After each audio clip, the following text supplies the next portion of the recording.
Part 11. A Journey Beyond Earth. As Lyra and Callisto grew, Lila and Orion nurtured their curiosity about the universe. Lyra loved stories about constellations, always asking her father to explain how the stars got their names. Callisto, on the other hand, adored the artistic side of the cosmos, often sketching nebulae in bright, swirling colors inspired by her mother's murals. One evening, Orion surprised the family with news that would change their lives. He had been invited to join an international team working on a space observation project in Chile. The opportunity would require them to relocate for a year, leaving their comfortable life in New York behind. Lila was hesitant at first. "What about my gallery, the girls' school, our routines?" Orion placed a hand on hers.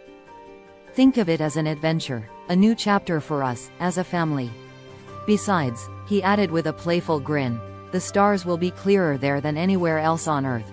With some convincing and promises of new creative projects in Chile, Lila agreed. They packed their lives into suitcases and embarked on a journey to the Atacama Desert, one of the best places in the world for stargazing. Part 12. New Horizons. Life in the desert was both challenging and exhilarating. The vast, arid landscapes were unlike anything Lila had ever painted, inspiring a series of abstract works that captured the surreal beauty of the region. Orion threw himself into his research, spending nights under the dazzling southern sky, mapping galaxies and observing phenomena that left him in awe. For Lyra and Callisto, the desert became a playground. They built rock forts, chased shooting stars, and befriended local children who taught them the myths of the constellations visible from the southern hemisphere. One evening, as the family sat around a bonfire, Lyra asked, "Dad, do you think there are people out there in those stars?" Orion smiled, his Aquarian curiosity sparking. "It's possible. The universe is infinite, just like the potential for discovery. And who knows, maybe one day, you'll be the one to find out." The girls' laughter echoed under the Milky Way, blending with the crackle of the fire. Lila leaned into Orion, feeling that despite the uncertainties of life, this was where they were meant to be. Part 13. The eclipse revelation. A total solar eclipse was set to occur over the Atacama Desert, drawing astronomers and enthusiasts from across the globe. Orion was part of a team organizing a viewing event, while Lila prepared an installation featuring her art and Callisto's drawings. On the day of the eclipse, the desert came alive with anticipation. People gathered in awe as the moon began its slow journey across the sun.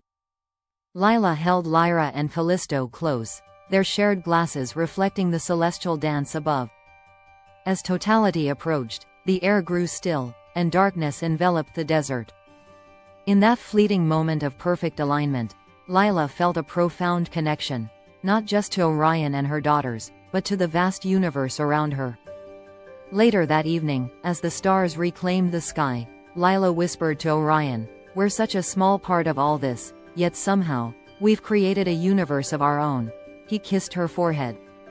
"And it's the most beautiful universe I could ever imagine."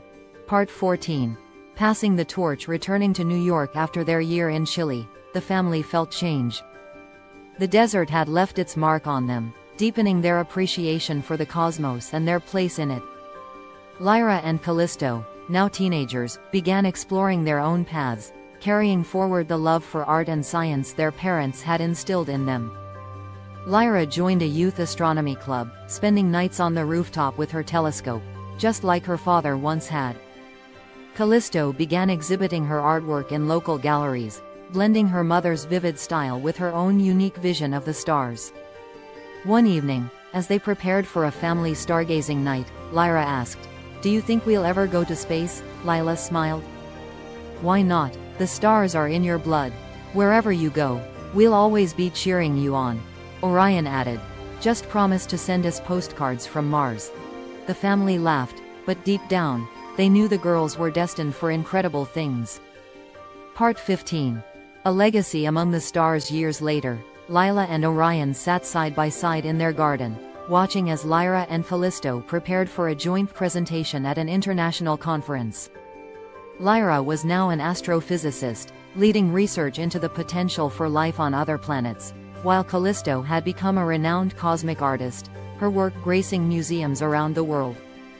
The garden was filled with memories, telescopes pointed at the sky, half-finished paintings, and laughter echoing through the years. Lila squeezed Orion's hand. "Look at them, they've taken the best of both of us and turned it into something extraordinary." Orion smiled, his aquamarine eyes still filled with wonder. "They're our legacy, Lila. Proof that the stars not only connect us to the universe but to each other."